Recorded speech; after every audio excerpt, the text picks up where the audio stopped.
Hello and welcome to the final part of Lesson 6. It's been a very long lesson, so thank you very much for sticking with me throughout.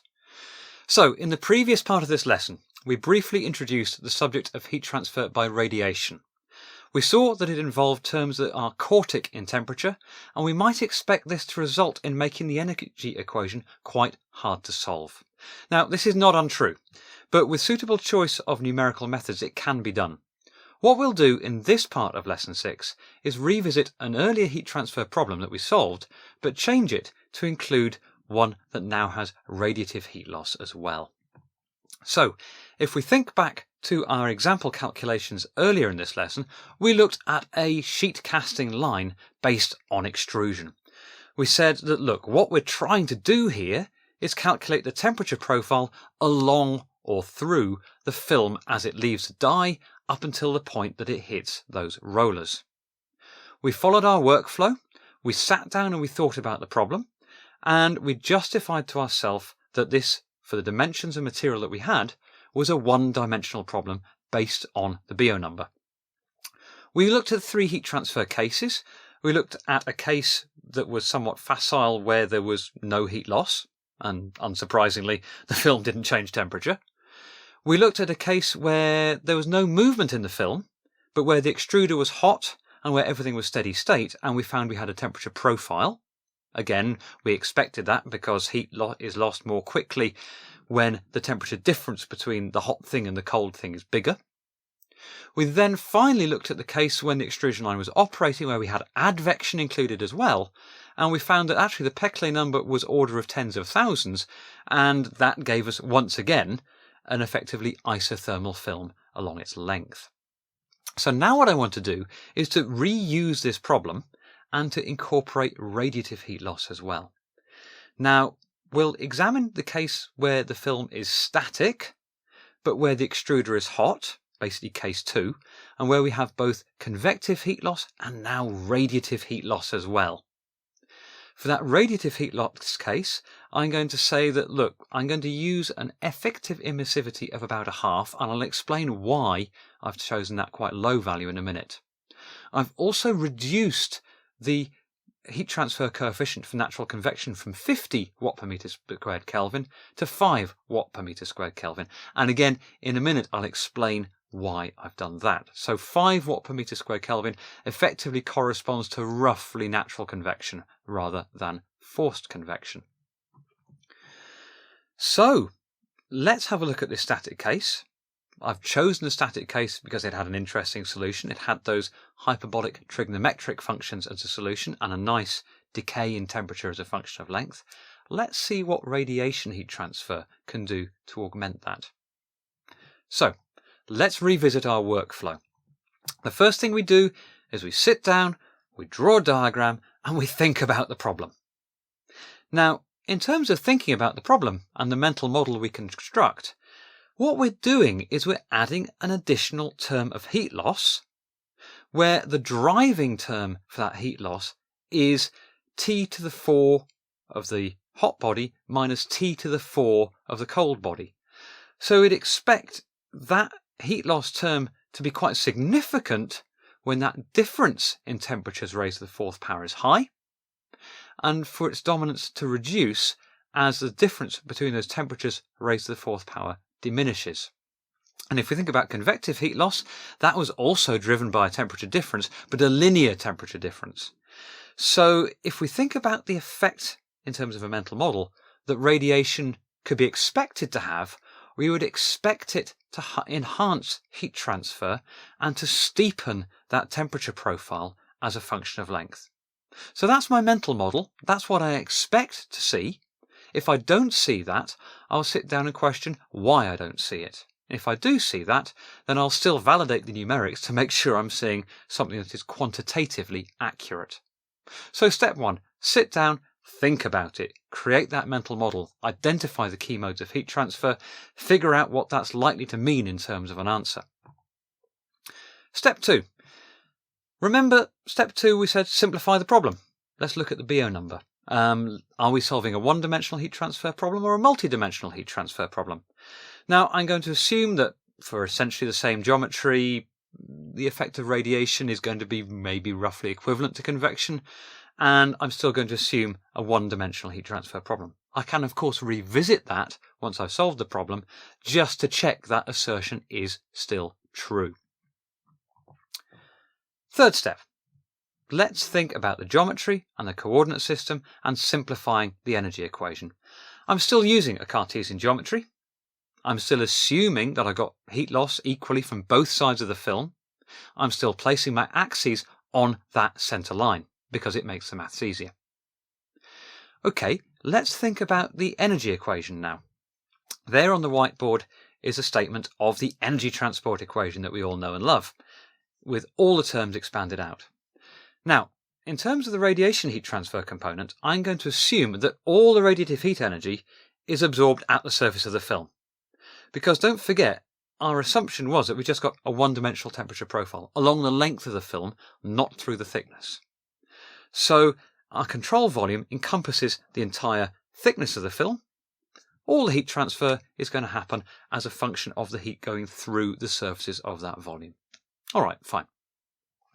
So my radiative heat source is going to be included. Let's go to the other side for a second. I'm going to also think about what it means by having a static film.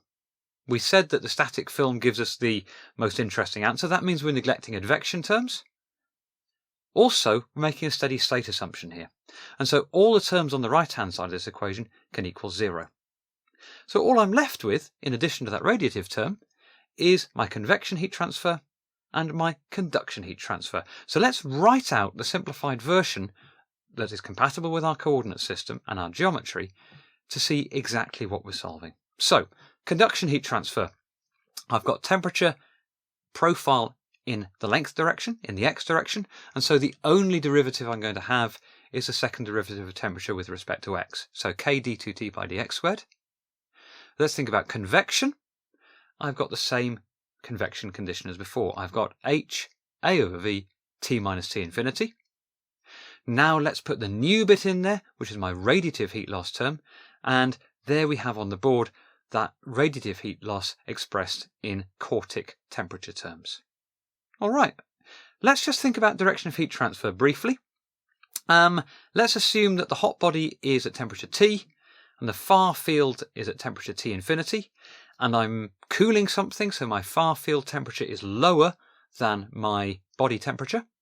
And so t minus t infinity is therefore a positive value. So therefore t to the 4 minus t infinity to the 4 is still a positive value. So those terms on the right-hand side represent a heat loss, which is reflected in the change in temperature on the left-hand side. Okay, fine. That's all good. Let's think about boundary conditions. Final step. They're going to be unchanged. I know near my extruder, the temperature of my polymer is the extrusion die temperature. Fine. So at x equals 0, t equals td. We had a somewhat circumspect boundary condition at x equals L. We said there's going to be no temperature gradient there, that the temperature gradient is decayed enough such that heat transfer there isn't really happening. So we're still going to use that boundary condition, but maybe just reevaluate it later on. So if we look at the equation that we've resulted with, it is nonlinear now with respect to temperature. So we've got a nonlinear ordinary differential equation that we're solving. We're not going to get an analytical solution to this, so we need to resort to numerics. My choice for this course of numerical solver is Mathematica, because you don't need to know any numerical analysis theory, or you need to know very little numerical analysis theory in order to use it.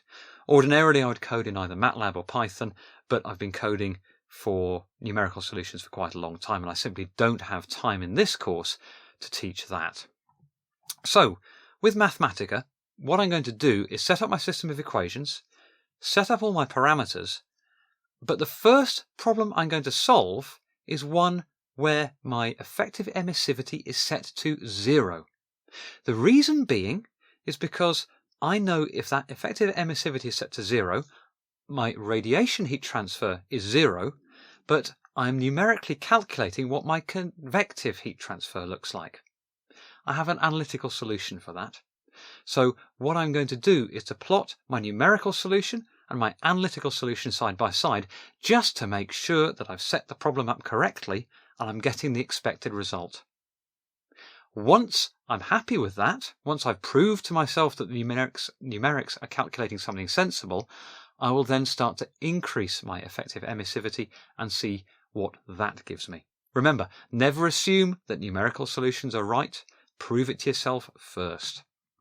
So let's set up some parameters. So in Mathematica, you define a list between curly brackets, and in this particular list, what I have are all the parameters of my problem. I've got my length L, my film thickness B, I've got my film width W, I've got my thermal conductivity of the polypropylene K, I've got my heat transfer coefficient H, I've got my far field temperature Tinf, I've got my dye temperature Td. My effective emissivity is epsilon, my Stefan-Boltzmann constant is sigma, and my view factor is f. So there are all the parameters we need to solve the simplified equation that we derived. Now, based on these parameters, I'm now going to define an area and a volume, because remember, area over volume ratio appears in the heat transfer problem. So area is just simply twice the length times the width, and my volume is length times width times breadth. The next thing I do is to set up the numerical solver with the differential equation that I need to solve. Now, I've color-coded the various terms in that statement so that you can compare them to the original differential equation. I've also color-coded the boundary condition terms as well. So t double dashed of x is simply d2t by dx squared. The double equals is an assignment. The next term that follows that is my convection heat transfer, H times A divided by K times V, multiplied by T of X minus Tinf. And that we can see directly maps onto the statement that we have in the mathematical version of the differential equation. The second term on the right-hand side is my radiative term. I've got sigma times epsilon times F times A divided by K times V times T of X to the 4 minus Tinf to the 4. And we can again map that directly on to that statement of radiative heat transfer. In the Mathematica statement, I then have a definition of my two boundary conditions, t dashed of L double equals 0, so I'm assigning a value of 0 to the first derivative of t at length x equals L, so that's my fully insulated condition at the end of the film. And then t square brackets 0 double equals Td, that's the assignment of the dye temperature to the temperature at x equals 0. Okay, so that is the equation and its boundary conditions set up. In the Mathematica statement, I then have the parameter that I'm looking to solve for, t, and then finally the length over which I want that solution to be computed. So my length is set by variable x, and I'm spanning that variable x between 0 and L, which I've defined in my parameter list. So that's how that is set up. And that numerical solution is put into the parameter SOL or SOL, which I've just written as shorthand for solution. I said what I'm going to do is to compare the case where the radiative heat transfer is turned off to the analytical solution for convective heat transfer. So that's what I'm now setting up.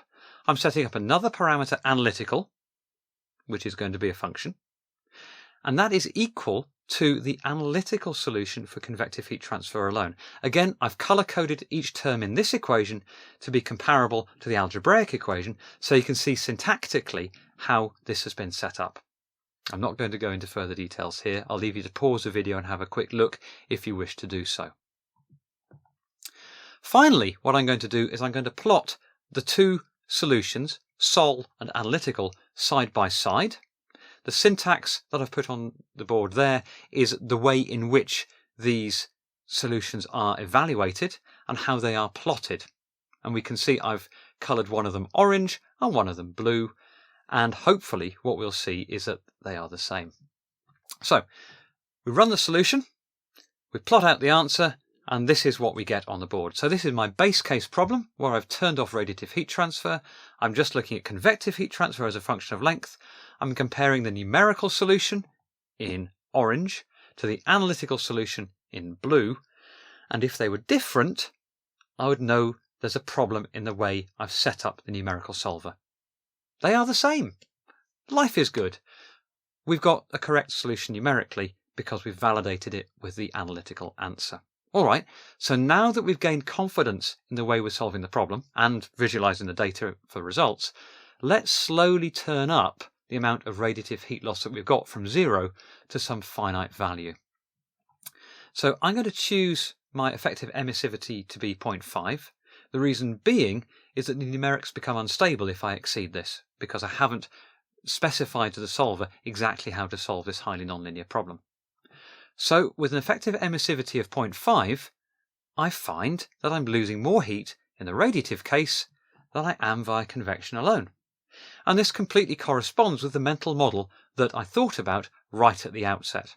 I would expect that at high temperature to be losing additional heat through radiative heat loss, because it depends on a temperature driving term that is the difference between T to the 4 of the body minus T infinity to the 4 of the far field. So this answer is expected, which is good. Also, it means that if I do go into numerical instability, my mental model diverges from what I see, and I trust my mental model more than I do the numerics. So, word of warning. Inclusion of thermal radiation makes the energy equation highly nonlinear, and one has to be somewhat careful when solving the energy equation numerically that it is actually done correctly, because of the way the numerical integration works. It can overestimate the amount of energy flux leaving a material because of that fourth power, and that error can be propagated along the length of solution, giving quite an unrealistic solution if the integration method has not been specified with extreme care. So let's conclude lesson 6. Finally, let's summarize some key points as follows. So we've just looked at a worked example of a problem that includes both convection heat loss and radiative heat loss. We solved the problem numerically, but we validated that numerical solution first of all by comparing the non-radiative answer with an analytical solution. We gained confidence in our numerics, and this is what you always have to do. You have to make sure that your numerics are giving plausible results, not just pretty pictures. We also mentioned when solving numerically that we have to be somewhat careful how we specify that numerical problem, because we can get instability and error if the fluxes are too high, and the algorithm being used to solve the numerical equation doesn't take that into account effectively. Fundamentally, though, what we've done in this part of this lesson is demonstrated that for extrusion operations and polymer processing operations more generally, radiative heat loss is actually a significant factor when you're looking at extradate cooling.